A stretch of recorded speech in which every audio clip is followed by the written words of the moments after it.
कालच्या गुरुपौर्णिमा उत्सवाच्या निमित्तानं प्रसिद्ध देव मामलेदार बँडनं शिर्डीत बाबांच्या रथयात्रेत हजेरी लावत तरुणांचे लाडके रमाभाऊंनी हजारो तरुणांना साईबाबांच्या गीतांवर तब्बल 4 ते 5 तास नाचविले।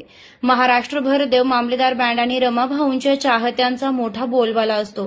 रमाभाऊ आणि त्यांचे असंख्य चाहते हे महाराष्ट्रभर प्रसिद्ध आहे।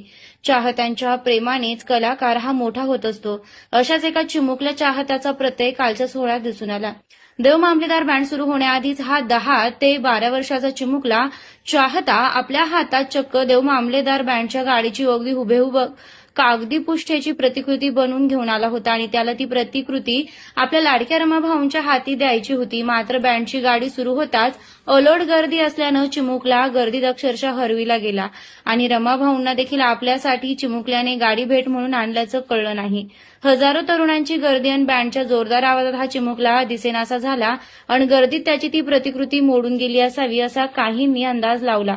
मात्र तब्बल 2 ते 3 तासानंतर तुडुंब गर्दीतून मार्ग काढत या चाहत्यानं नगर परिषद समोर पुन्हा गर्दीत प्रकट होत जिथे भल्या भल्यांना चालणेही मुश्किल झाले होते तेथे इतक्या गर्दीच्या महासागरात अगदी सुस्थितीत ती प्रतिकृती पुन्हा रमाभाऊंच्या हातात पोहोच केली आणि रमाभाऊंनी